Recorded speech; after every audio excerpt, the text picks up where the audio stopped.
అందరికీ నమస్కారం.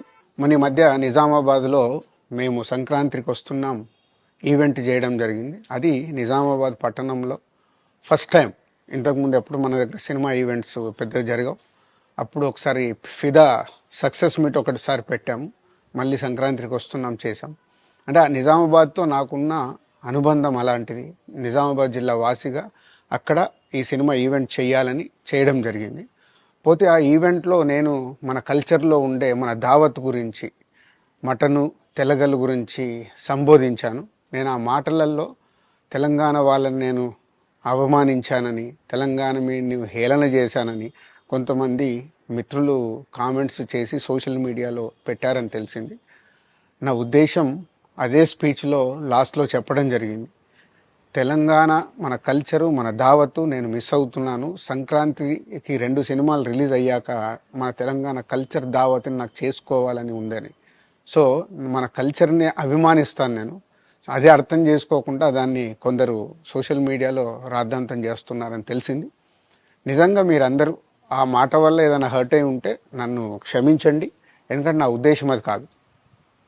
ఎందుకు చెప్తున్నానంటే, నేను నిజామాబాద్ జిల్లా బాన్సువాడలో ఫిదా అనే సినిమా షూటింగ్ చేసి ప్రపంచవ్యాప్తంగా ఆ ఫిదా సినిమా ఎంత అప్లాజ్ వచ్చింది, భానుమతి క్యారెక్టర్కి, మన తెలంగాణలో ఉండే కల్చర్కి ఆ సినిమా ఎంత ఒక ఫ్యామిలీ ఎమోషన్స్కి ఎంత విలువ ఇస్తామనేది చెప్పడం జరిగింది ఆ సినిమాలో. అది ప్రపంచవ్యాప్తంగా ఫిదా సినిమా ఎంత పెద్ద హిట్ అయిందో మీ అందరికీ తెలుసు. అలాగే బలగం అనే సినిమా తీసినప్పుడు తెలంగాణ సమాజం మొత్తం మమ్మల్ని అభినందించింది. తెలంగాణ ప్రజలందరూ ఆ సినిమాను ఆదరించి ఇది మా సినిమా అని గుండెలకు హత్తుకున్నారు. అన్ని రాజకీయ పార్టీలు ఆ సినిమాని అప్రిషియేట్ చేస్తూ మమ్మల్ని ప్రతి ఒక్క స్టేజ్ దగ్గర తీసుకెళ్ళి అభినందించారు, అన్ని రాజకీయ పార్టీలు.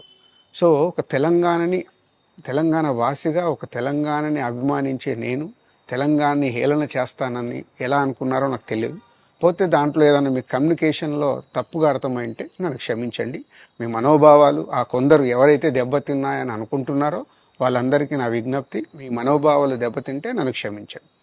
ఇప్పుడు నేను ఒక సినిమా ఇండస్ట్రీ ఫెటర్నీ నుంచి ఎఫ్డీసీ చైర్మన్గా అయ్యాను. సో మీ అందరికి తెలుసు అది.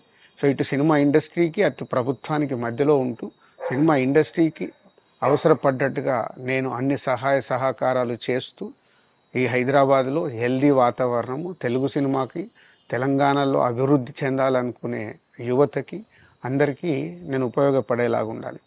అలాగే పవన్ కళ్యాణ్ గారు కూడా చెప్పారు, యూత్ చాలా ఉన్నారు, వాళ్ళందరికీ కూడా సినిమా ఇండస్ట్రీలో ఇష్టం ఉన్న వాళ్ళని అప్గ్రేడ్ చేసి చేయాలని. ఆ ప్రభుత్వంతో కూడా అక్కడ సినిమాలో కావాల్సిన అందరినీ డెవలప్ చేస్తూ వాళ్ళందరూ మళ్ళీ తెలుగు సినిమాకే, తెలంగాణలో నేర్చుకున్న, ఆంధ్రాలో నేర్చుకున్న వాళ్ళందరూ తెలుగు సినిమాకే ఉపయోగపడతారు. సో అందరికీ, తెలంగాణలో ఉండే అన్ని రాజకీయ పార్టీలకి నా విజ్ఞప్తి, నన్ను రాజకీయాల్లోకి లాగకండి. అలాగే ఎఫ్డీసీ అనేది కూడా సినిమాకి ఉపయోగపడే అలాంటి అభివృద్ధి పనుల గురించి అవే చేస్తాను తప్పితే అది రాజకీయాలకు సంబంధించింది కాదు. ఎఫ్డీసీ కానీ నేను కానీ సినిమాలకే ఉపయోగపడతాము. ఇది అన్ని రాజకీయ పార్టీలు అర్థం చేసుకొని ఫర్దర్గా నన్ను ఇలాంటి అవసరం లేని వీటిలోకి లాగకూడదు అని మీ అందరికీ, అన్ని రాజకీయ పార్టీలకు నా విజ్ఞప్తి.